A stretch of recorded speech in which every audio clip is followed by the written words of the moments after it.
देखिए, मैं कहाँ से कहाँ चला आया हूँ,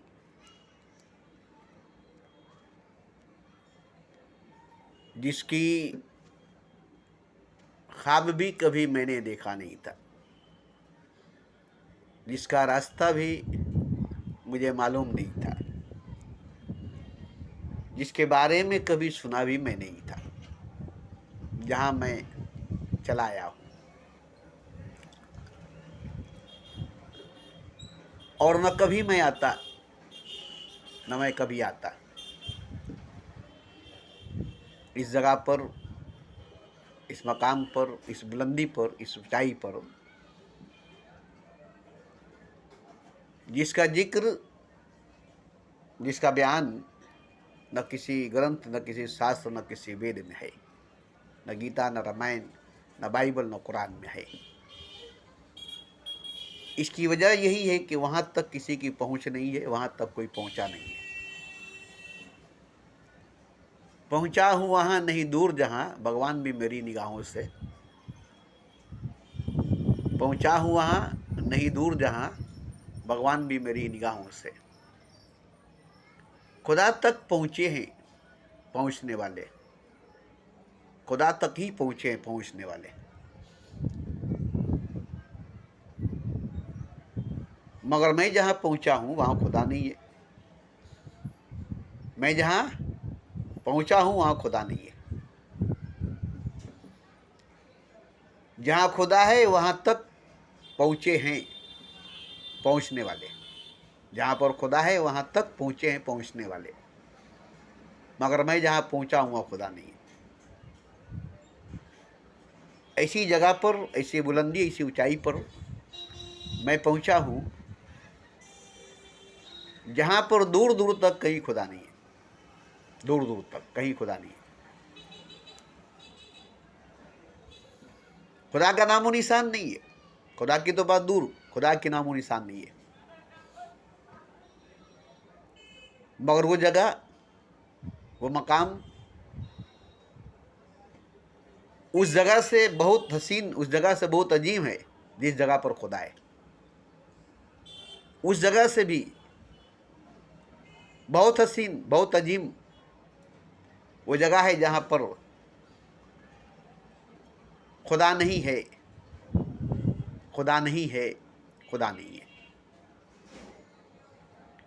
अब ऐसी तो कोई जगह नहीं होगी जहां पर खुदा नहीं होगा। ऐसी तो कोई जगह नहीं होगी जहां पर खुदा नहीं होगा। जाहिर शराब पीने दे मस्जिद में बैठकर, वरना वो जगह बता दे जहां पर खुदा नहीं। ऐसी कोई जगह नहीं जहां पर खुदा नहीं। ऐसी कोई जगह नहीं जहां पर खुदा नहीं। मगर मैं जिस जगह पर पहुंचा हूं वहां पर खुदा नहीं। मैं जिस जगह पर पहुंचा हूं वहां पर खुदा नहीं। और ये झूठ बात नहीं। ये भी झूठ बात नहीं कि ऐसी कोई जगह नहीं जहां पर खुदा नहीं। ऐसी कोई जगह नहीं जहां पर खुदा नहीं। मगर ये भी झूठ बात नहीं है कि जहां पर मैं पहुंचा हूं वहां पर खुदा नहीं है। खुदा नाम की कोई चीज नहीं है। खुदा का नाम तक नहीं है। खुदा क्या है वहां इस बात की जिक्र नहीं, इस बात की चर्चा भी नहीं। न वहाँ सजदा होती है, न वहाँ पूजा होता है, न वहाँ खुदा होता है, न वहाँ बंदा होता है, न भगवान होता है, न भक्त होता है। ऐसी जगह, इसी मकाम पर, ऐसी ऊंचाई, ऐसी बुलंदी पर मैं पहुंचा हूं। मैं गुमराह नहीं हूं, मैं भटका हुआ नहीं हूं। मैं गुमराह नहीं हूं, मैं भटका हुआ नहीं हूं। मैं खुदा तक पहुंचा हुआ नहीं हूं। मैं खुदा के पास गया हुआ नहीं हूं। क्योंकि ऐसी जगह पर मैं पहुंचा हूं, ऐसी मकाम पर पहुंचा हूं, ऐसी बुलंदी, ऐसी ऊंचाई पर पहुंचा हूं जहां खुदा की बात नहीं, खुदा की जात नहीं। न खुदा की बात, न खुदा की जात, न खुदा का नाम, न खुदा का जिक्र है।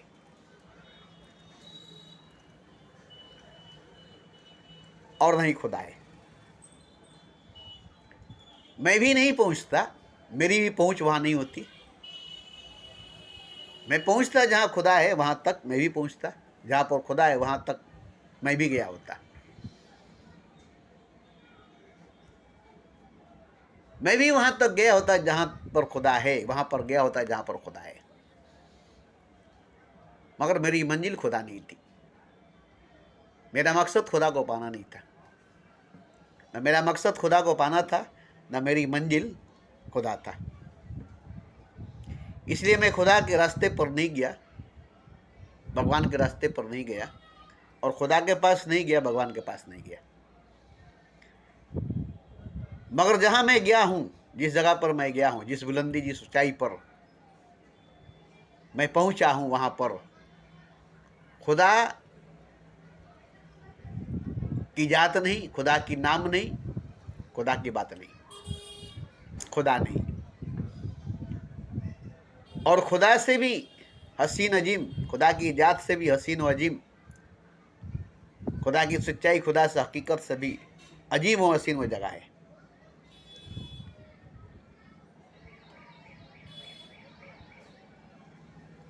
जहां पर खुदा है वहां पर वो नहीं है,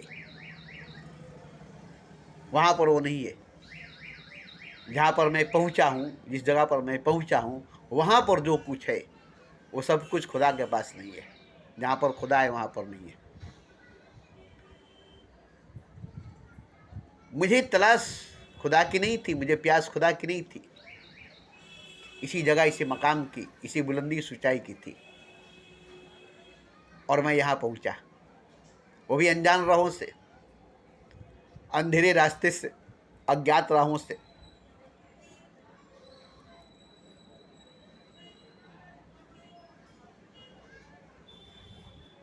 और सच पूछिए तो रास्ते भी नहीं थे, रास्ता भी नहीं था, और पहुंचना पड़ा, जाना पड़ा, खुद रास्ता बनना पड़ा, खुद को रास्ता बनाना पड़ा, खुद पर से गुजर कर जाना पड़ा, खुद पर से चल कर जाना पड़ा,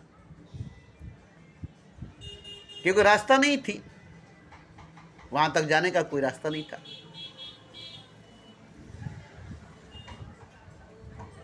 कोई रास्ता नहीं थी, कोई रास्ता नहीं था, तो खुद को ही रास्ता बनाना पड़ा, खुद पर से ही गुजर कर जाना पड़ा, खुद को ही रौंद कर जाना पड़ा, खुद पर ही चल कर जाना पड़ा।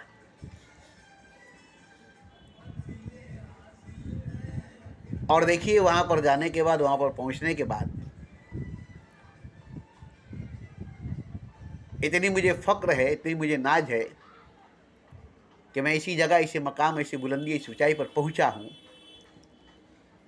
जहां भले ही खुदा नहीं है, खुदा का नाम, खुदा की जात नहीं है, खुदा की जिक्र, खुदा की बात नहीं है, मगर जिस चीज़ की ज़रूरत मुझे थी, जिस चीज़ की प्यास मुझे थी, वो चीज़ वहाँ पर हर तरफ, हर जगह मौजूद है। जबकि मुझे यकीन नहीं थी कि मुझे इस चीज़ की ज़रूरत है, मुझे मालूम नहीं था कि मुझे इस चीज़ की ज़रूरत है। मैं भी नहीं जानता था कि ज़रूरत मुझे इस चीज़ की है, प्यास मुझे इस चीज़ की है, क्योंकि अनजानी प्यास थी, अंधी प्यास थी, और बहुत गहरे अंधेरे में मैं था। तो वहां जाकर, वहां पहुंचकर जो चीज मैंने पाया, जो चीज मैंने देखा, अब मैं चाहता हूं कि हर कोई वहां पहुंचे, हर कोई वहां पहुंचे, क्योंकि सबकी जरूरत वहीं जाकर पूरी होगी, सबकी प्यास वहीं जाकर बुझेगी, सबकी जरूरत वहीं जाकर के पूरी होगी, सबकी प्यास वहीं जाकर पूरी होगी, सबकी भूख वहीं जाकर मिटेगी, सबकी तलाश वहीं जाकर खत्म होगी। ये नहीं कि खुदा के पास जाने के बाद आपकी जरूरत खत्म हो जाएगी, आपकी प्यास खत्म हो जाएगी, आपकी तलाश खत्म हो जाएगी, आपकी मंजिल मिल जाएगी, आपका मकसद पूरा हो जाएगा। ये मैं लिख के देता हूँ कि खुदा के पास जाने के बाद भी आपकी ज़रूरत जो थी वो पूरी नहीं होगी, आपकी प्यास जो थी वो पूरी नहीं होगी, आपकी भूख जो थी वो पूरी नहीं होगी। वहाँ भी जा कर के, खुदा को भी पा करके आप अधूरे, खोखले, खाली, रिक्त रहेंगे, खुश्क रहेंगे, रेत की तरह, रेगिस्तान की तरह रहेंगे। आपके अंदर कोई फूल नहीं खिलेगा, आपके अंदर कोई बागीचा नहीं होगी, आपके अंदर कोई जन्नत नहीं होगी, आपके अंदर एक भयानक खतरनाक जहन्नम होगा, आग होगी, जिसमें आप खुद ही जलते रहेंगे, क्योंकि वो आपके अंदर होगी, वो आपके भीतर होगी। काम वासना की, सेक्स जना की आग जो आपके भीतर धधकती रहेगी। अगर भूल से जन्नत में डाल दिया जाए तब भी आप काम वासना, सेक्स जना की आग में जलते रहेंगे। यह आग वहाँ जाकर नहीं बुझेगी, यह आग वहाँ जाकर ठंडी नहीं होगी। चाहे लाख हूरों परियों मलाइकों से मिलन करे, मीटिंग करे, सेक्स करे, जना करे, मगर यह आग बुझेगी नहीं। इस आग में जलते रहेंगे, इस आग में जलते रहेंगे। आप सोचकर हैरान होंगे कि हमारी ख्वाहिश पूरी नहीं हुई इतने हूरों परियों मलाइकों से मिलने के बाद भी। हमारी प्यास नहीं बुझी इतनी हूरे मलाइकों परियों को पाने के बाद भी, इतनी पानी पीने के बाद भी, इतनी खाना खाने के बाद भी, जन्नत के ऐशआराम में जीने के बाद भी हमारी भूख, हमारी प्यास जो थी, हमारे अंदर जो आग लगी थी, वो नहीं बुझी। आप हैरान होंगे, आप हैरान होंगे, क्योंकि जैसे आग आपके अंदर है लगी हुई इस दुनिया में, इस संसार में, काम वासना, सेक्स जना की, बीवी बच्चों से मिलकर, माँ बाप से मिलकर, दोस्त यार से मिलकर, धन दौलत को पाकर, इज्जत शोहरत को पाकर भी आपके भीतर की कामना वासना, सेक्स जना की आग नहीं बुझी। वो आग बढ़ती रही, लगती रही, जलती रही, जिसके अंदर आपके खून, आपका दिल, आपका दिमाग, आपकी रूह जलती रही। बहुत कोशिश किए, अब बुझेगी, अब बुझेगी, अब बुझेगी। इसको पाकर बुझेगी, इसको खाकर बुझेगी, इसको पीकर बुझेगी, गंगा में स्नान करके बुझेगी, आवे जमजम से नहाकर बुझेगी, गंगा जल पीकर बुझेगी, आवे जमजम पीकर बुझेगी, अमृत पीकर बुझेगी।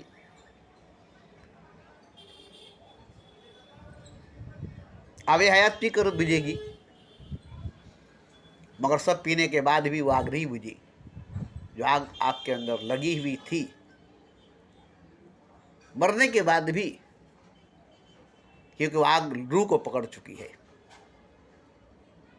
वो आग रूह को पकड़ चुकी है, उस आग में रूह जल चुकी है, इसलिए मरने के बाद भी रूह जल रही है, आत्मा जल रही है। इस जिस्म के अंदर, इस शरीर के अंदर काम वासना, सेक्स जना की जो आग लगी थी, जिसमें मन, बुद्धि और खून जल रही थी, जिसको बुझाने के लिए आप क्या क्या नहीं पिए, क्या क्या नहीं खाए, क्या क्या नहीं किए, क्या क्या नहीं पढ़े, कितने सजदे किए, कितने पूजा पाठ किए, कितने कुरान की हिफ्ज किए, कितने उलूम हासिल किए, कितने मालो असबाब इकट्ठा जमा किए, मगर ये आग जो है रूह में लग गई है, ये आग रूह में लग गई है।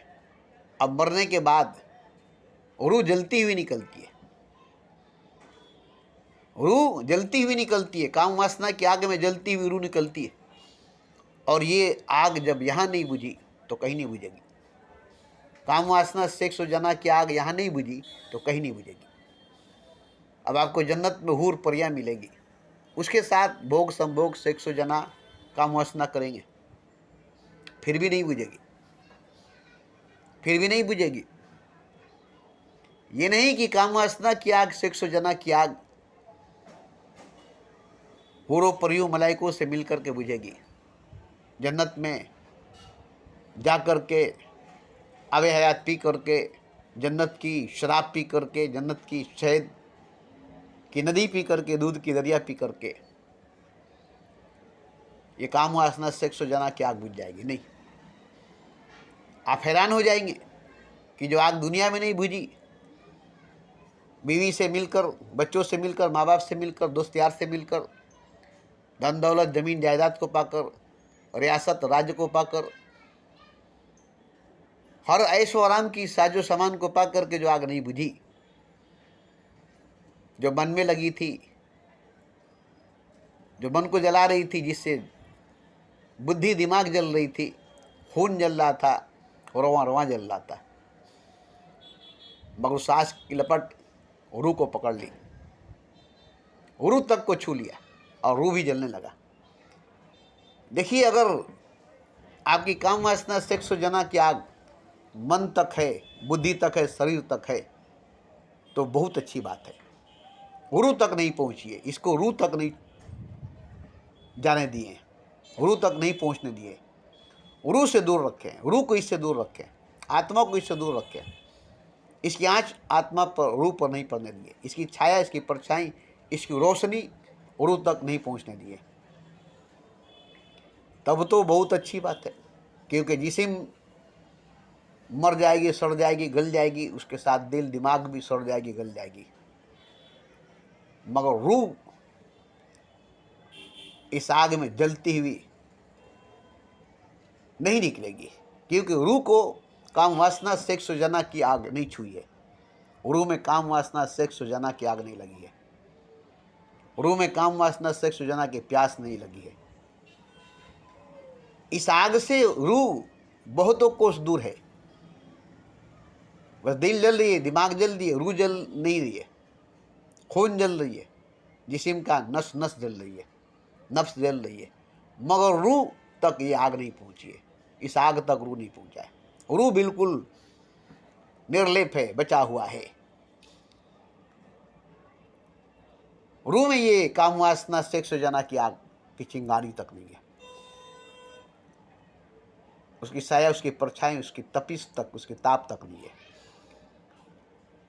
भले ही आप मरते दम तक सेक्स करे, जना करे, मीटिंग करे, मिलन करे, कोई बुराई नहीं है। मर रहे हैं उस वक्त भी अगर सेक्स करते हैं, जना करते हैं, मीटिंग करते हैं, तो गुनाह नहीं है, कोई गुनाह नहीं है, क्योंकि मर जाने के बाद न जिस्म रहेगी, न दिल रहेगी, न दिमाग रहेगा, न सेक्स और जना, न काम वासना रहेगी। आखिरी श्वास तक मरते मरते वक्त अगर आप सेक्स कर रहे हैं, जना कर रहे हैं, मीटिंग कर रहे हैं, मिलन कर रहे हैं, तो कोई गुनाह नहीं है, कोई बुराई नहीं है। इसलिए कि रूह से दूर है ये, इससे रूह दूर है। इस आग की चिंगारी रूह को नहीं छुई है, इस आग की लपट रूह को नहीं छुई है, इस आग की चिंगारी आत्मा को नहीं पकड़ी है, इस आग की लपट आत्मा को नहीं पकड़ी है। सिर्फ शरीर तक, जिस्म तक, मन बुद्धि तक है, कोई बुरा नहीं है। पूरी जिंदगी आप जानवरों की तरह सेक्स कीजिए, जना कीजिए, मीटिंग कीजिए, जिससे भी कीजिए, देवी देवताओं से कीजिए, बीवी माँ बहन बेटियों से कीजिए, और वेश्याओं से कीजिए, कोई गुनाह नहीं है, कोई गलत नहीं है, कोई बुरा नहीं है। क्योंकि मरने के बाद जिस्म नहीं रहेगी, शरीर नहीं रहेगी, बात खत्म। जब तक जिंदा थी ये सब थी, मर जाने के बाद मिट्टी हो गई, न दिल बची, न दिमाग बचा, न जिस्म बची, न जान बचा। अगर ये रूह तक पहुंच गई है, इसकी लपट, इसकी चिंगारी रूह में लग गई है, तो यही सबसे बड़ा गुनाह है, इससे बड़ा कोई गुनाह नहीं है। यही सबसे बड़ी गुनाह है, इससे बड़ा गुनाह नहीं है। क्योंकि रूह में अगर ये चिंगारी लग गई, ये लपट लग गई, ये आग लग गई, तो जानते हैं क्या होगा? रूह में अगर ये आग लग गई, ये चिंगारी लग गई, ये लिपट लग गई, तो जिस्म जिंदगी भर जलती रही इस आग में। मन बुद्धि शरीर दिल दिमाग जिस्म जलता रहा जिंदगी भर इस आग में, इसको बुझा नहीं सका, ये बुझ नहीं सकी, मगर मर गया तो सब बुझ गया, मर गया तो सब बुझ गया, क्योंकि दिल मर गया, दिमाग मर गई, जिस्म मर गया। अब आग लगेगी तो किस में लगेगी? आग भी बुझ गई, आग भी बुझ गई। लेकिन अगर जिंदगी के अंदर, जीवन के अंदर ये आग आत्मा में लग गई, रूह में लग गई, ये आग आत्मा को पकड़ ली, रूह को पकड़ ली। इसकी चिंगारी आत्मा को, रूह को पकड़ ली है। तो जरा सोचिए कि जब इस दुनिया में आपकी काम वासना, सेक्स और जना की आग नहीं बुझी, जिस्म के अंदर थी, मन के अंदर, बुद्धि के अंदर थी, खून के अंदर थी, और इसके बुझाने की कोशिश में आपने किया, क्या नहीं किया, मगर नहीं बुझी। अब तो रूह में चली गई है, अब तो आत्मा में चली गई है, अब तो इससे रूह और आत्मा जल रही है। अब वो आग बुझेगी नहीं, उसमें आत्मा हमेशा जलेगी और आत्मा मरेगी नहीं, उसमें रूह हमेशा जलेगी और रूह मरेगी नहीं। अरे जिस्म की तो एक हद है कि मर जाएगी, रूह की तो हद ही नहीं कि वो मर जाएगी। शरीर की तो एक सीमा है कि मर जाएगी, आत्मा की तो सीमा ही नहीं कि वो मर जाएगी। अब आत्मा में लग गई आग, रूह में लग गई आग, काम वासना की, सेक्स और जना की। अब ये आग कभी बुझेगी नहीं, क्योंकि आत्मा मरेगी नहीं, रूह मरेगी नहीं, और इस आग में रूह जलेगी, आत्मा जलेगी। रूह इस आग में जलेगी, आत्मा इस आग में जलेगी। चाहे भगवान मिल जाए, खुदा मिल जाए, खुदाई ताकत, ईश्वरीय शक्ति मिल जाए, मगर रूह में लगी हुई आग, आत्मा में लगी हुई आग नहीं बुझेगी। बस इसी से बचा कर रखना था, रूह को इस आग से महफूज रखना था, इस आग से बचा कर रखना था। इस आग को रूह तक जाने नहीं देना था, रूह तक पहुंचने नहीं देना था, रूह को इस आग में आने नहीं देना था। यही करना था, यही करना था। पूरी जिंदगी अगर अपने रूह को, अपनी आत्मा को सेक्स, जना, काम वासना से बचा कर रखे, दूर रखे, यही सबसे बड़ी इबादत है। भले ही जिंदगी भर काम वासना, सेक्स, जना किए, रोज किए, दिन रात किए, कोई गुनाह नहीं, कोई गुनाह नहीं। क्यों? क्या आपने अपने रूह को, अपनी आत्मा को बचा कर रखा है, दूर रखा है, महफूज रखा है, खुद जला है, दिल को जलाया है, दिमाग को जलाया है, शरीर को जलाया है, खून को जलाया है, मगर अपनी आत्मा को, अपने रूह को नहीं जलाया है। इस काम वासना, सेक्स और जना की आग में अपनी आत्मा को, अपने रूह को नहीं जलने दिया, नहीं जलाया है, उसकी हिफाजत किया है, उसके महफूज करके रखा है, उसे बचा कर रखा है।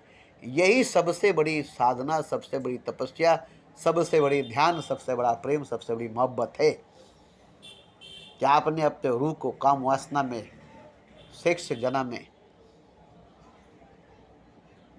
उतरने नहीं दिया, जलने नहीं दिया।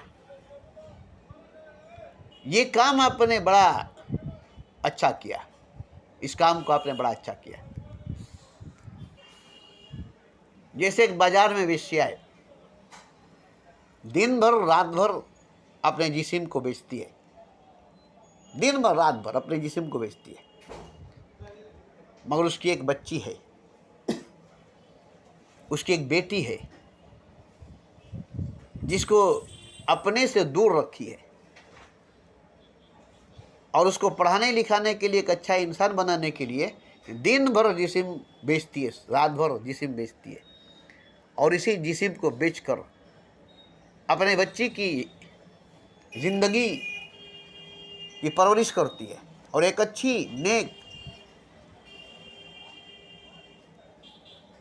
इंसान बनाने की कोशिश में लगी रहती है। दूर रखी अपनी बच्ची को, अपनी बेटी को, उसे जानने नहीं दी, उसे पहचानने नहीं दी कि मेरी माँ वेश्या है, मेरी माँ बाजारू है, अपने जिस्म को बेचकर उसी पैसे से मेरी परवरिश करती है, मुझे पढ़ाती लिखाती है। दूर से देखकर चली जाती है, उसके पास, उसके करीब नहीं जाती है, और उसे बताने भी नहीं देती है किसी को कि वो एक वेश्या की बेटी है, उसकी माँ एक वेश्या है। दूर से देखकर चली जाती है, आती है, उसकी फीस, उसकी पढ़ाई, उसकी ज़रूरत की सामान उसके खर्चे को देकर दूर से देख कर चली जाती है, पास कभी आती नहीं, और किसी को जानने ही नहीं देती कि ये मेरी बेटी है, मैं इसकी माँ हूँ। इस तरह से अपनी बेटी को पढ़ा लिखा कर बड़ी की और बहुत ही बाअदब शर्म और हया की मूर्ति बनाकर रखी, और उसकी शादी एक बहुत ऊंचे घराने में की, और उन ऊंचे घराने को पता नहीं कि इसकी माँ वेश्या है, बाजारू है, बाजार में अपनी जिस्म बेचती है।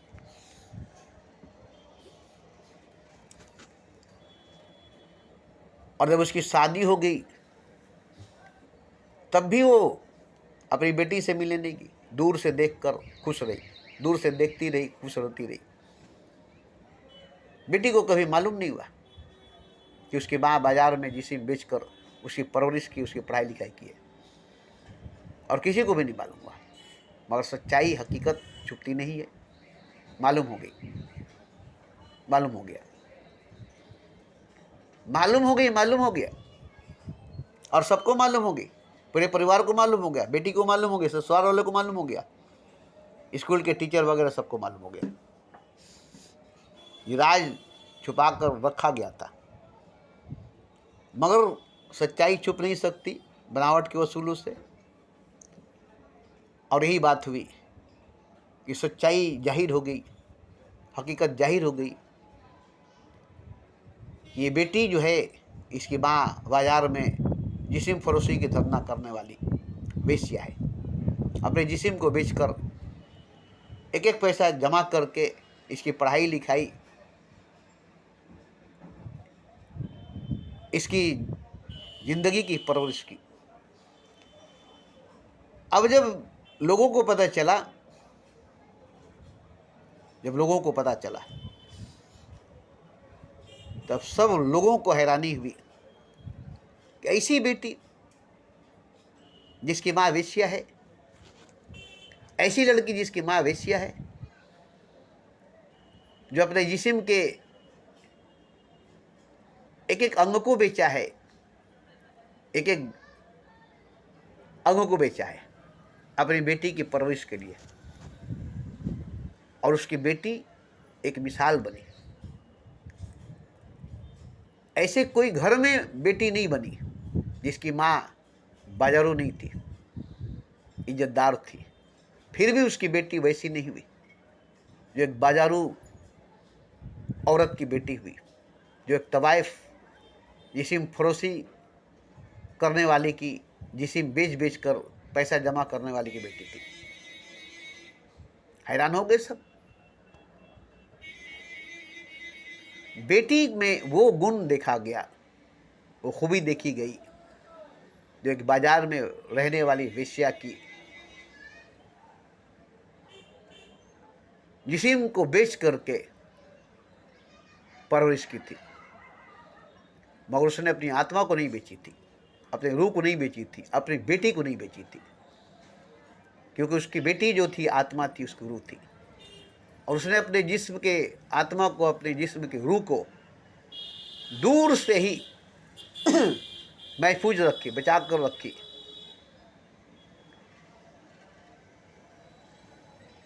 बाजार की भनक लगने नहीं दी, बाजार की भनक नहीं लगने दी। आत्मा को पता नहीं चला, रूह को पता नहीं चला कि जिस जिस्म के अंदर हम है वो जिस्म बाजार में बिकती है, जिस शरीर के अंदर है वो शरीर बाजार में बिकती है। रूह को पता नहीं चला, आत्मा को पता नहीं चला। जरा सोच कर देखिए, जिस जिस्म के अंदर, जिस शरीर के अंदर रूह है, आत्मा है, उसको पता नहीं है कि हमारी जिस्म जो है, हमारा शरीर जो है, वो बाजार में बिकती है, वो बगैर बाजार में बैठती है, वो वेश्या है, वो बाजारू औरत है। अपने अंदर की रूह को इतनी दूर करके रखी थी, बेटी में बसा कर रखी थी, लड़की में बसा कर रखी थी, जैसे एक जादूगर अपनी जान किसी दूर पहाड़ी पर एक तोते के अंदर बसा कर रखता है। जब तक वो तोता नहीं मरेगा, जादूगर नहीं मरेगा। उस तोते को मारकर ही जादूगर को मारा जा सकता है। तो अपने से दूर हिमालय पहाड़ पर उसमें अपना जान डालकर तोते को छोड़ दिया। अब जब तक वो तोता नहीं मरेगा, ये राजा, ये जादूगर नहीं मरेगा। इसी तरह उसने अपनी बेटी में अपनी आत्मा बसाकर, अपनी बेटी में अपनी रूह बसाकर अपने से इतना दूर रखा कि बेटी को पता नहीं चला और रूह को पता नहीं चला, बेटी को पता नहीं चला, आत्मा को पता नहीं चला कि हमारी परवरिश के लिए, हमारी ज़िंदगी के लिए, हमारी पालन पोषण के लिए अपनी जिस्म बेच रही है, अपना शरीर बेच रही है। इतना भनक बेटी को, उसकी आत्मा, उसकी रूह को नहीं मिला। तो एक मिसाल बनी कि घर में बहुत सी औरतें हैं जो पाक, बेऐब, इज्जतदार है, मगर उनकी बेटी ऐसी नहीं है। जो घर के पर्दे में रहने वाली औरतें हैं, माँ, बहन, बेटियां हैं, बीवियां हैं, मगर उनकी बेटी ऐसी बेटी नहीं बनी जो एक बाज़ार में रहने वाली, जिस्म बेचकर पैसा जमा करने वाली बाजारू औरत की बेटी निकली। ये बड़ा अजीब लगा सबको। ये बहुत बड़ा मिसाल बनी हर घर में रहने वाली माँ के लिए, हर घर में रहने वाली माँ के लिए, कि तुम लोग घर में इज्जत से रहकर अपनी बेटी की परवरिश ऐसी नहीं करती हो। तभी तो डरती हो कि कहीं बेटी किसी से फंस कर भाग न जाए। हर माँ बेटे को, हर माँ को डर इसी बात की रहती है, कहीं मेरी बेटी मेरी नाक न कटवा दे। हर माँ बाप को अपनी बेटी से डर रखता है, बेटी पर भरोसा नहीं होता। मगर वो बेश्या थी, उसे अपनी बेटी पर कितना भरोसा था। क्यों? आखिर क्यों? तो इसी तरह से जो इंसान अपने रूह को, अपने आत्मा को जिस्म से दूर रखेगा, शरीर से दूर रखेगा, जिस्म से, शरीर से अनजान, अछूता रखेगा, नंगा रखेगा, उसमें जिस्म का बिल्कुल ही दखल नहीं हो, दिल का, दिमाग का बिल्कुल ही दखल नहीं हो, बिल्कुल निर्लेप, बिल्कुल निर्लेप।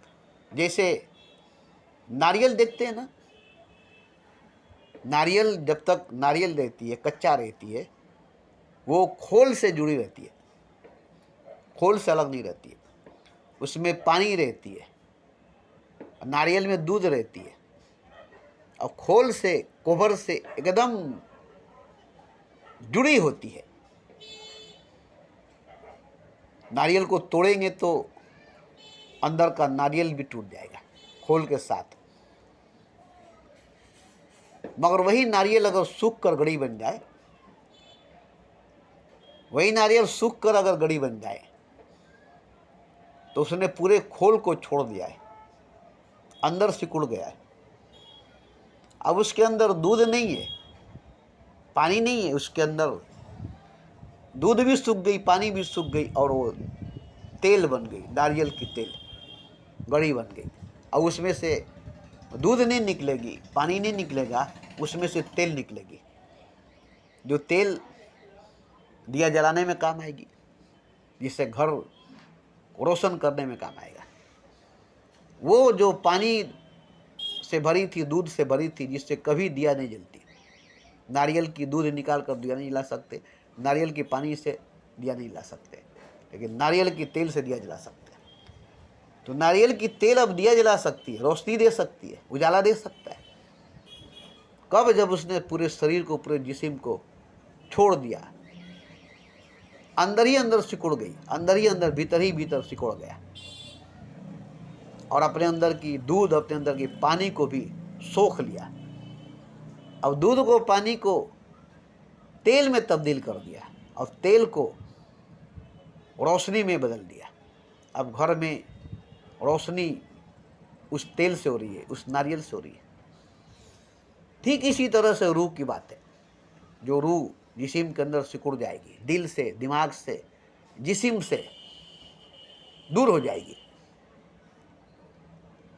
मन से, बुद्धि से, शरीर से दूर चली जाएगी, सिकुड़ जाएगी आत्मा, सिमट जाएगी आत्मा। उसी आत्मा में, उसी रूह में, उसी आत्मा में, उसी रूह में ज्योति पैदा होगी, रोशनी पैदा होगी, नूर पैदा होगा, उजाला पैदा होगा।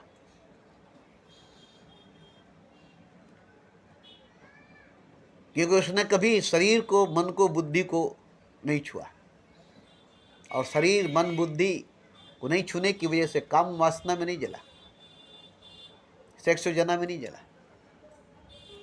दिल, दिमाग और जिस्म को नहीं छूने की वजह से उसमें काम वासना, सेक्स जना की आग नहीं लगी। उसमें प्रकाश, उसमें रोशनी, उसमें उजाला पैदा हुआ। तो हर जिस्म के अंदर, हर शरीर के अंदर रूह है, आत्मा है। अगर वो जीते जी जिंदगी में शरीर को छोड़ दे, मन बुद्धि को छोड़ दे, दिल, दिमाग और जिस्म को छोड़ दे, सिकुड़ जाए, सिमट जाए, सिकुड़ जाए, सिमट जाए, अपने आप में आ जाए, अपने आप में उतर जाए, अपने आप में समा जाए, शरीर से, मन से, बुद्धि से कोई संबंध नहीं हो, जिस्म से, दिल से, दिमाग से कोई संबंध नहीं हो। क्योंकि देखिए, हकीकत जब देख लेगा रूह, सच्चाई जब देख लेगा रूह, तो छोड़ ही देगा, छोड़ ही देगा। जिस्म की सच्चाई, शरीर की सच्चाई, मन की, बुद्धि की सच्चाई अगर देख लेगा रूह, तो छोड़ देगा। देख लेगा जिस्म को, मन को, बुद्धि को, तो रूह छोड़ देगा, आत्मा छोड़ देगा।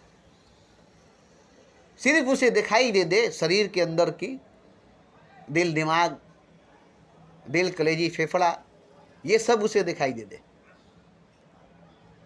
रूह छोड़ देगी जिस्म को, शरीर को, मन को, बुद्धि को, दिल को, दिमाग को, और रूह छोड़ देगी। देख लेगी तब छोड़ देगी। नहीं देखती इसलिए, उसे नहीं दिखाई देता इसीलिए पूरे जिस्म को जकड़ कर, पूरे जिस्म को पकड़ कर बैठी है। पूरे जिस्म को, पूरे शरीर को जकड़ कर, पकड़ कर बैठी रहती है। मन को, बुद्धि को पकड़ जकड़ कर बैठी रहती है। इसी में घुल मिल कर रहती है, इसी में घुल मिल कर रहती है। अगर उसे मालूम हो जाए तो फौरन छोड़ देगी। उसे बोध हो जाए, उसे ज्ञान हो जाए तो फौरन त्याग देगी, अशरीरी बन जाएगी, तर्क वजूद कर जाएगी। अब जिस्म के बिना, शरीर के बिना, मन के बिना आत्मा रहेगी, दिल, दिमाग, जिस्म के बिना रूह रहेगी। और जो जिस्म, दिल, दिमाग को छोड़ देगी, वो संसार को छोड़ देगी। जो आत्मा मन, बुद्धि, शरीर को छोड़ देगी, वो संसार को छोड़ देगी। अब वो रहेगी मन, बुद्धि, शरीर, संसार को छोड़कर, दिल, दिमाग, जिस्म और जहान को छोड़कर अकेली तन्हा रहेगी। और कब तक रहेगी? कब तक रहेगी अकेली तन्हा? अब वो खुदा की तलाश करेगी, ईश्वर की खोज करेगी, क्योंकि अकेली हो गई, तन्हा हो गई। अब वो अकेली नहीं रहेगी, तन्हा नहीं रहेगी, क्योंकि पूरी संसार को छोड़ चुकी है, पूरे जहान को छोड़ चुकी है, पूरे कायनात, पूरे ब्रह्मांड को छोड़ चुकी है। मन, बुद्धि, शरीर को छोड़ने की वजह से, दिल, दिमाग, जिस्म को छोड़ने की वजह से सबको छोड़ दिया, सब कुछ छोड़ दिया। अब अकेली तन्हा सिकुड़ कर, सिमट कर बैठी हुई है, सिकड़ी हुई, सिमटी हुई, सहमी हुई बैठी हुई है। मगर ये कब तक तन्हाई, अकेलापन कब तक रहेगी? कुछ दिनों के बाद ये तन्हाई से निकलेगी, अकेलेपन से निकलेगी, तन्हाई की जंजीरों से, अकेलेपन की जंजीरों से, कयूद से आज़ाद होगी। फिर खोजेगी, तलाशेगी, कोई तो जरूर है, कोई तो जरूर है, कोई तो जरूर है, कोई तो जरूर है। अकेला मैं नहीं हूँ, तन्हा मैं नहीं हूँ, कोई तो जरूर है, कोई तो जरूर है। और ठीक खोज लेगी, ठीक तलाश लेगी उसको जो खुद अकेला है, खुद तना है। वो भी अकेला, वो भी तना है। उस अकेले को, उस तन्हा को खोज लेगी। खुद भी अकेला, खुद भी तना है, और वो भी अकेला, वो भी तना है। खूब जमेगी जब मिल बैठेंगे दीवाने दो। ये भी अकेला, रू भी अकेला, खुदा भी अकेला।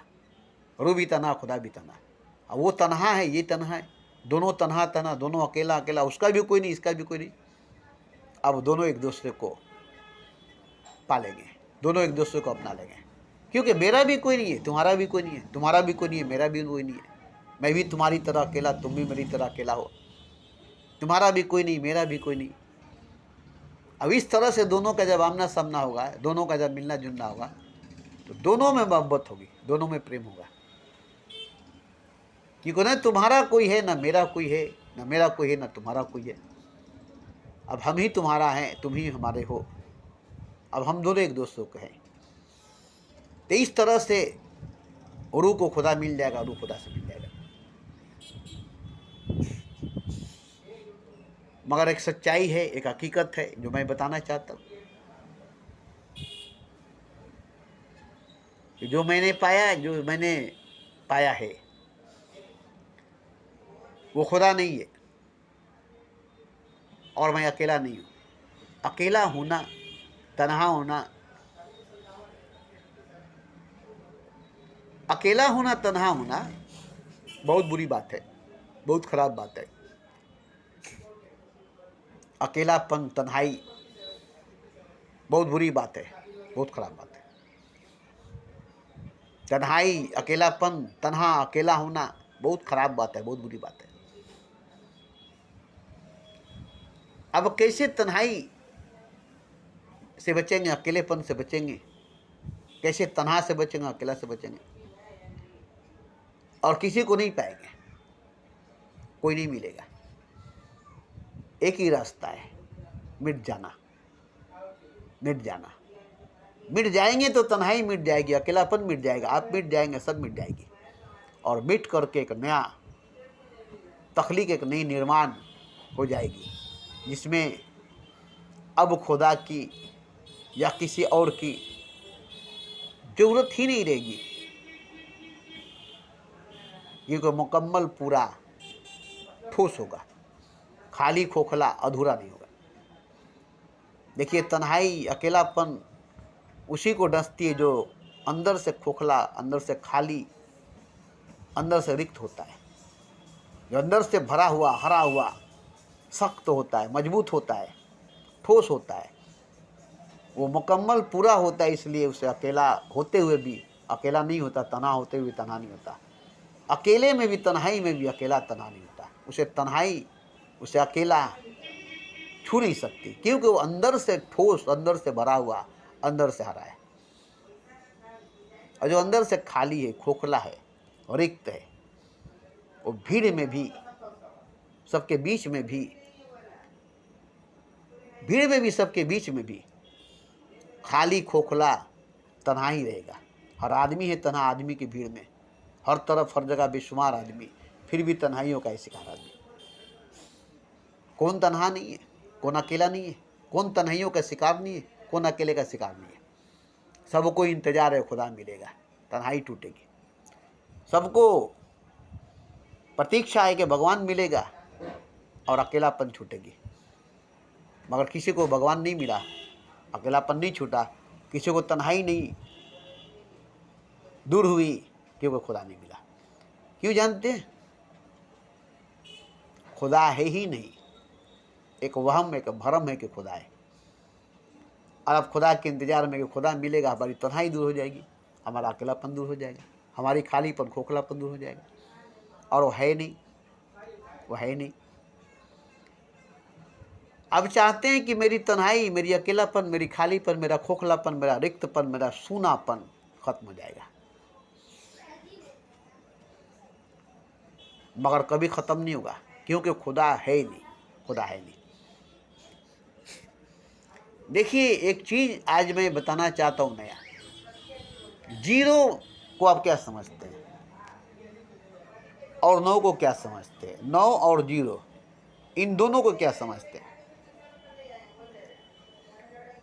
तो 0 और 9 दोनों एक ही चीज़ है, दोनों की सच्चाई, दोनों की हकीकत एक ही है, दोनों की वैल्यू एक ही है, 0 और 9 दोनों। मगर आप 9 को वैल्यू देते हैं, 0 को नहीं। 9 को वैल्यू देते हैं, 0 को नहीं। मगर आप 0 को नहीं पहचानते, 0 को नहीं जानते कि 0 भी 9 के बराबर है और 9 ही है। 0 0 नहीं है, 9 है। जरा सा गौर कीजिएगा तब मालूम होगा 0 और 9 एक ही है, 9 और 0 एक ही है। जरा सा मालूम कीजिएगा तो 0 और 9 दोनों एक ही है। जो वैल्यू 0 की है वही 0 9 की भी है, जो 9 की वैल्यू वही 0 की है। अब देखिए मैं बताता हूँ, 9 और 1 10 होगा, 9 और 1 10 होगा। 9 को 1 से जोड़ दीजिएगा तो 10 होगा, 1 को 0 से जोड़ दीजिएगा तो 10 होगा,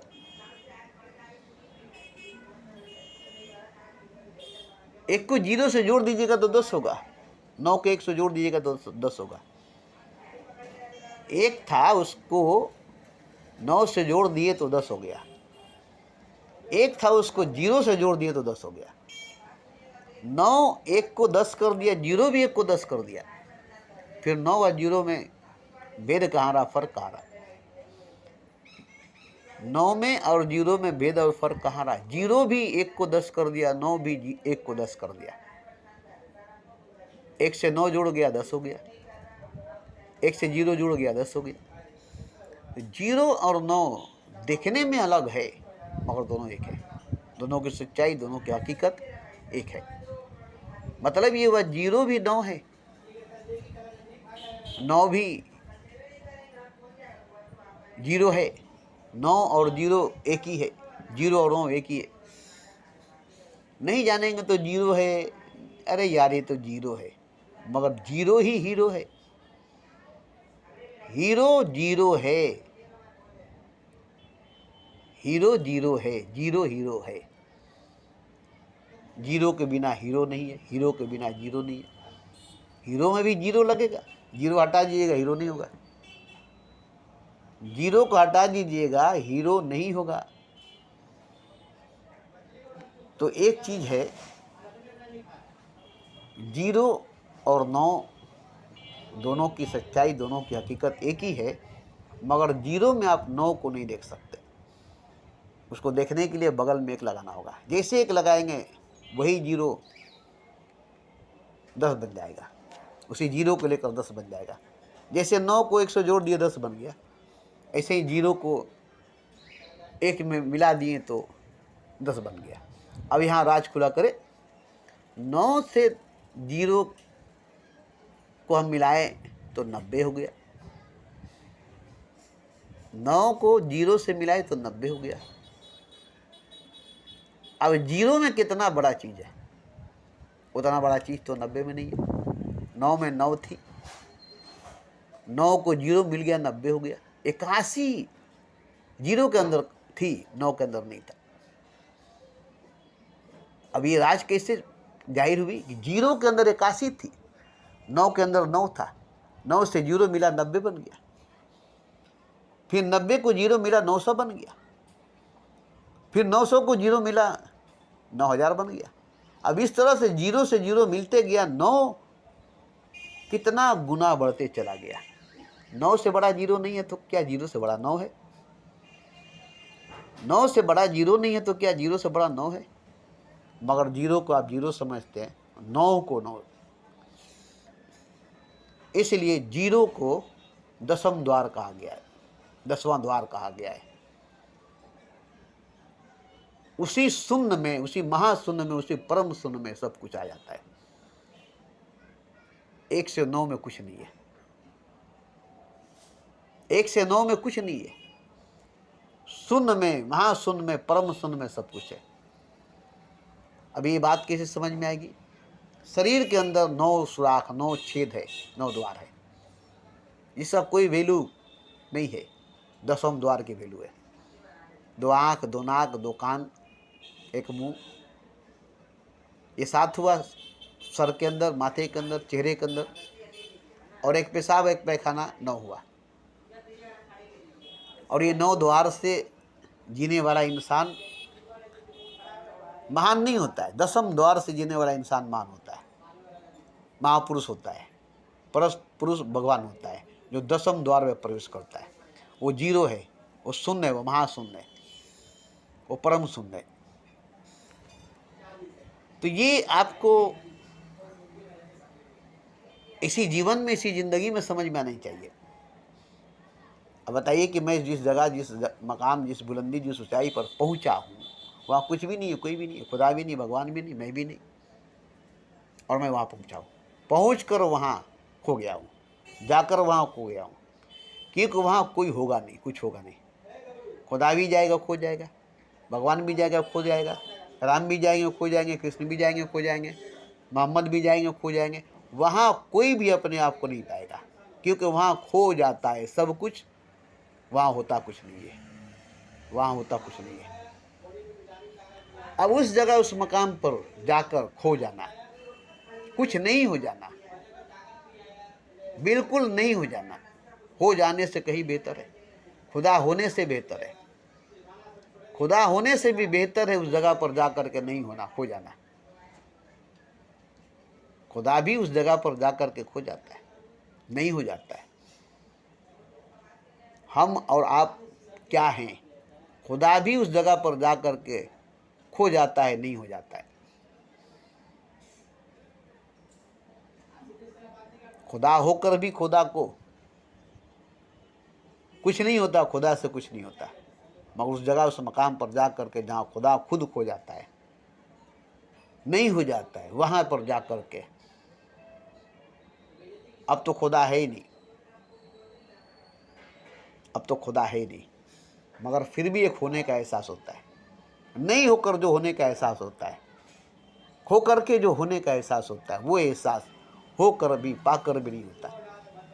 सब कुछ होकर भी वो एहसास नहीं होता जो कुछ नहीं होकर के होने का एहसास होता है। सब कुछ पाकर के भी वो एहसास नहीं होता जो कुछ नहीं हो करके एहसास होता है। उस एहसास का जिक्र कहीं नहीं है, बस एक एहसास होता अपने होने का। अपने होने का एहसास होता है कि मैं हूँ, जबकि कुछ नहीं हूँ, कोई नहीं हूँ, और वहाँ कुछ नहीं है, कोई नहीं है। एक एहसास है, हर वक्त, हर दम एहसास, जिंदा एहसास, जिंदा एहसास, एक सा एहसास, एक जैसा एहसास, जरा सा भी कमो बेशी नहीं, कमो ज़्यादा नहीं, जरा से एहसास में परिवर्तन, एहसास में बदलाव नहीं। तो सिर्फ अपने होने का एहसास, कुछ नहीं, कोई नहीं है, इस बात का एहसास है कि कुछ नहीं है, कोई नहीं है। उसमें अपने होने का एहसास कि मैं कुछ नहीं हूँ, मैं कोई नहीं हूँ, मगर हूँ, मगर हूँ, हूँ का एहसास, हूँ, बस हूँ, कुछ नहीं हूँ, कुछ भी नहीं हूँ, क्योंकि यहाँ कुछ नहीं है, कोई नहीं है, मैं भी नहीं हूँ, मैं भी नहीं हूँ। और नहीं होने का एहसास जो होता है, कुछ भी नहीं होने का एहसास जो होता है, वो एहसास ही सबसे बड़ा एहसास होता है। यहाँ माँ होने का, बीवी होने का, बेटी होने का, बहू होने का, बाप होने का, भाई होने का, बहन होने का, सब कुछ होने का एहसास सबको होता है, मगर वो एहसास आपको नहीं होता जो कुछ नहीं होकर के एहसास होता है, बिल्कुल नहीं होकर के जो एहसास होता है। राजा होकर, महाराजा होकर, खुदा होकर भी वो एहसास आपको नहीं होगा।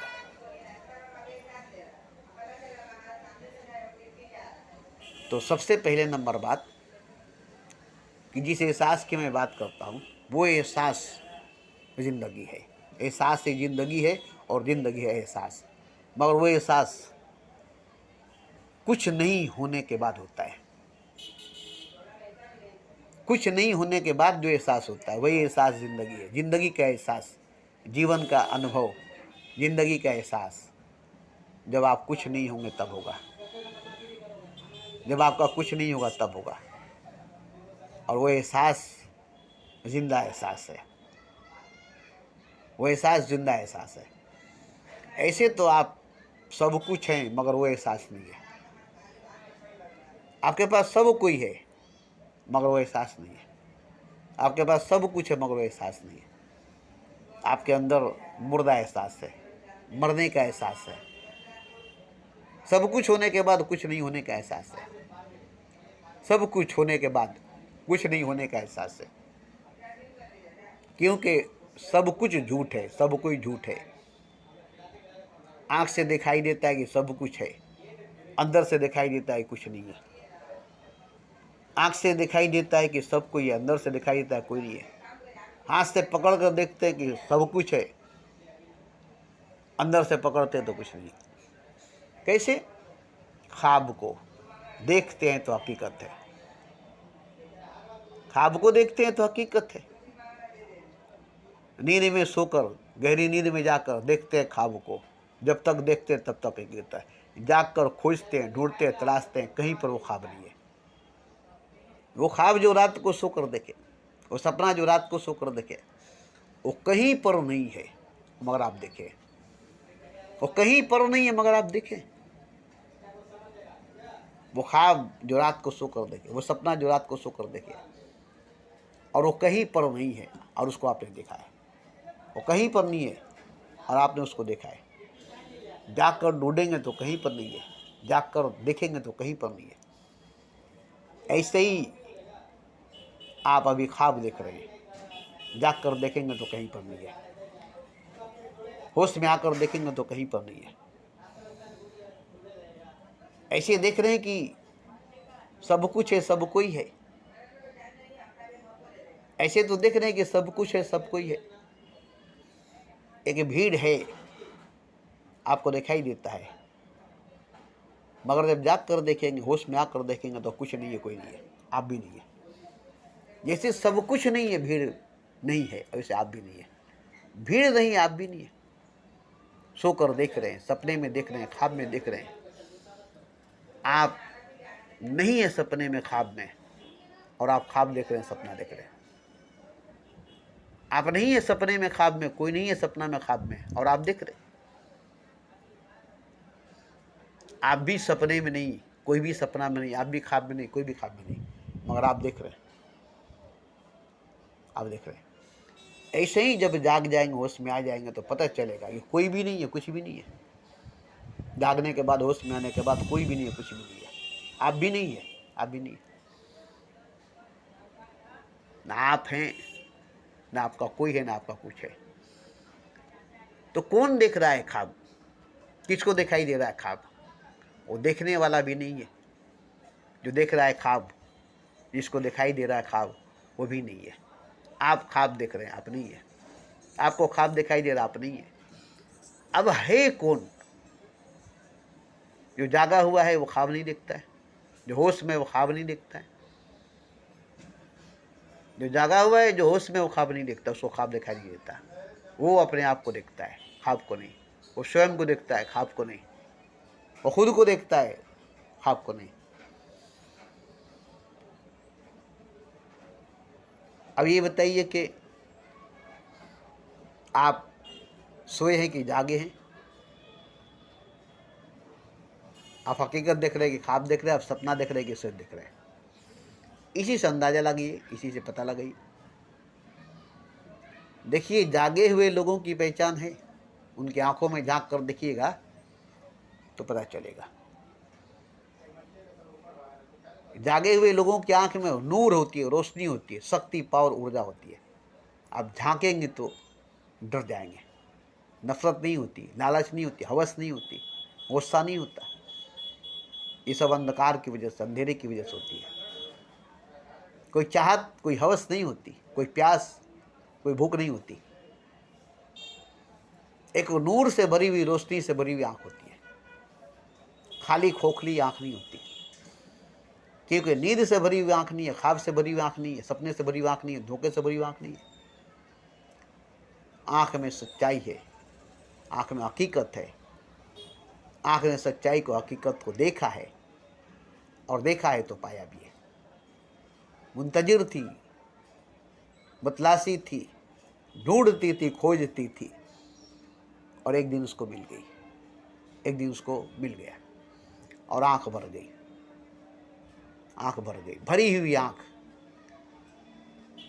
खाली खोखली, सूखी, रिक्त नहीं होती। भरी हुई आँख भूखी प्यासी नहीं होती, तरी होती है, उसमें तर होता है, नमी होती है, उसमें नम होता है। खुश्क आँख नहीं होती, रेगिस्तान की तरह, सहरा की तरह आँख नहीं होती। उसमें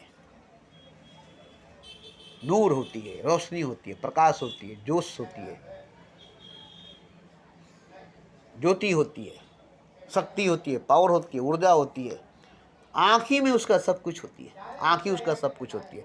पूरा जिस्म, पूरा शरीर कुछ नहीं होता, पूरे जिस्म में, पूरे शरीर में कुछ नहीं होता। इसलिए आप की आँखें खाली है, खोखली है, भूखी है, प्यासी है, सपने से, ख्वाब से भरी हुई है, प्यास से, इंतजार से भरी हुई है। अभी तो कुछ नहीं मिला, अभी तो कुछ नहीं देखा। इतना देखने के बाद कुछ नहीं देखा, इतना पाने के पास कुछ नहीं पाया। खोज रही है आँखें, तलाश रही आँखें, किसी अनजान चेहरे की तलाश में, किसी अजनबी चेहरे की खोज में आज भी आँखें है, आज भी मुंतजिर है, आज भी मुतलासी है, आज भी प्यासी है आँखें। न जाने किसकी तलाश, न जाने किसकी प्यास, न जाने किसकी खोज है। क्यों? कि जागी हुई आँख नहीं है, जागी हुई आँख नहीं है, सोई हुई आँख है। और सोई हुई आँख ही खाली, खोखली, रिक्त होती है। उसमें ख्वाब भरी होती है, सपना भरी होती है, प्यास भरी होती है, भूख भरी होती है, हवस भरी होती है, कामना वासना भरी होती है। इतनी खाली, इतनी खोखली आँख होती है जो बेनूर से, अंधकार से, अंधेरे से भरी होती है। इसलिए अंधी आँख, अंधेरे से भरी हुई आँख होती है। आँख ही से पता चल जाती है, आँख ही से पता चल जाती है। आँख अभी देखा नहीं, आँख को भी दिखाई नहीं दिया, आँख कभी देखती नहीं, आँख को कभी दिखाई नहीं देता। नहीं, सपना देख रही है, ख्वाब देख रही है, हकीकत नहीं, सच नहीं, झूठ देख रही है, भरम देख रही है, सच नहीं देख रही है, रियल नहीं देख रही है। क्योंकि नींद से भरी हुई आंखें, नशे से भरी हुई आंखें, बेहोशी से भरी हुई आंखें, काम वासना, सेक्स जाना से भरी हुई आंखें, प्यास से, भूख से भरी हुई आंखें, रिक्त है, खाली है, सूना है आंख, रेगिस्तान, सहरा है आंख, मुंतजिर है, बारिश की, बादल की इंतजार है।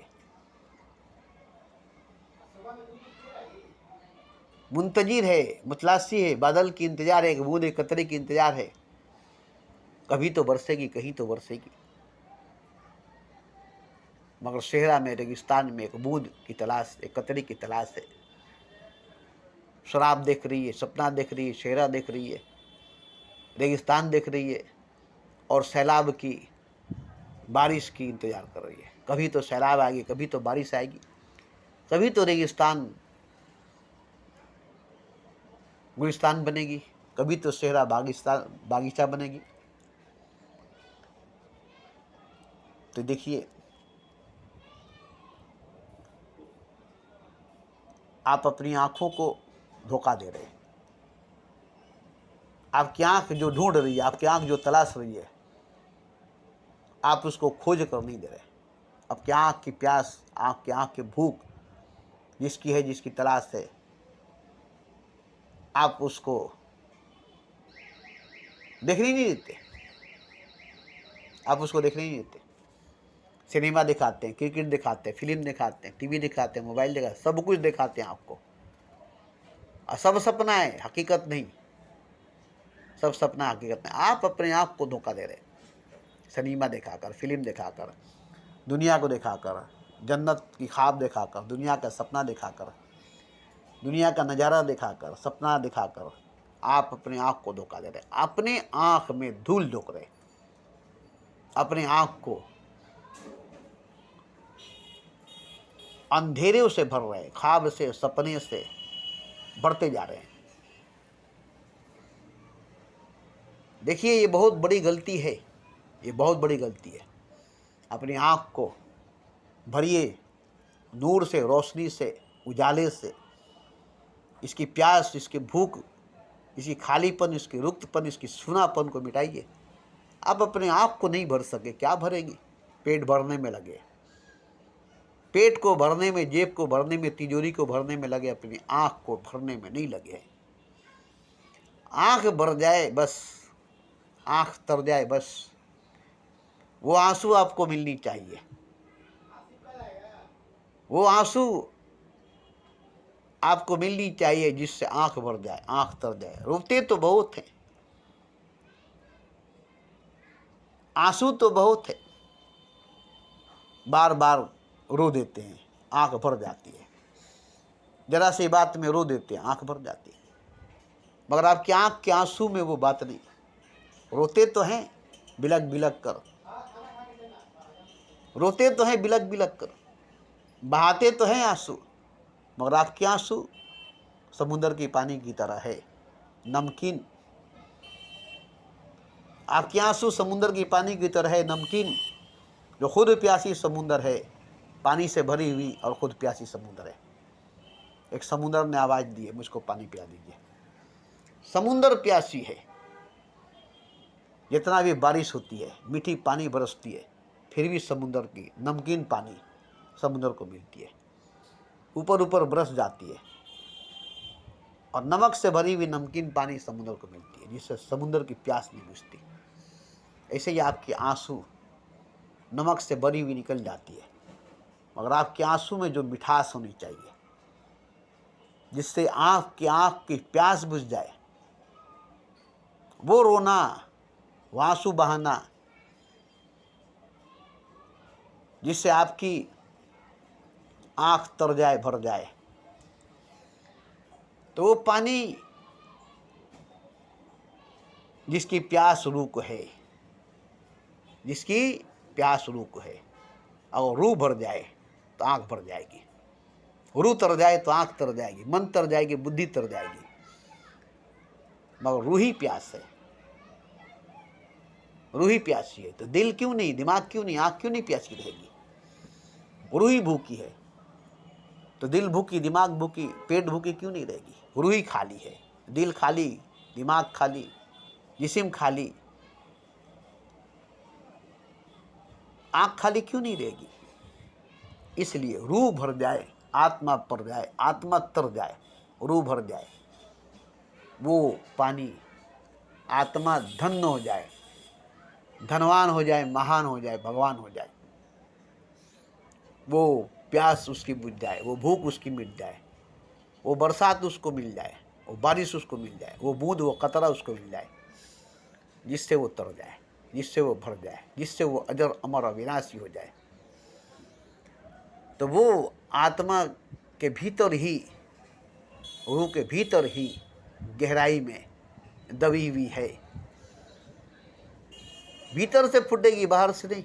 आत्मा के भीतर, रूह के भीतर से वो प्रकाश, वो ज्योति, वो गंगा फूटेगी, वो नहर, वो झरना फूटेगी, जो रूह के अंदर से फूटेगी और पूरे रूह को भर देगी, पूरे आत्मा को भर देगी। तब मन, बुद्धि, शरीर, आँख भी भर जाएगी, पूरी जीवन भर जाएगी, पूरी जिंदगी भर जाएगी। अब वो रूह के अंदर, रूह के भीतर, आत्मा के अंदर, आत्मा के भीतर बीज रूप में है, कतरे के रूप में है, बूंद के शकल में है, उसे फूटनी है, उसे फटनी है, एक बड़ा धमाका, एक बड़ा विस्फोट होनी है। उसके बाद आत्मा जो है तर जाएगी, भर जाएगी, दिल, दिमाग, जिस्म तर जाएगी, भर जाएगी। वो बहुत पावरफुल, बहुत शक्तिशाली है। बस वो रूह की गहराई में, आत्मा की गहराई में, बीज रूप में बैठी हुई है कुंडली मार करके। उसे छेड़िए, उसे जगाइए, उसे फोड़िए, उसे विस्फोट कीजिए, फिर देखिए, फिर देखिए सैलाब आ जाएगी, तूफान आ जाएगी, क़यामत आ जाएगी। एक झटके में रूह भर जाएगी, तर जाएगी और बढ़ भी जाएगी। उसकी विकास, उसकी तरक्की एक झटके में खुदा हो जाएगी।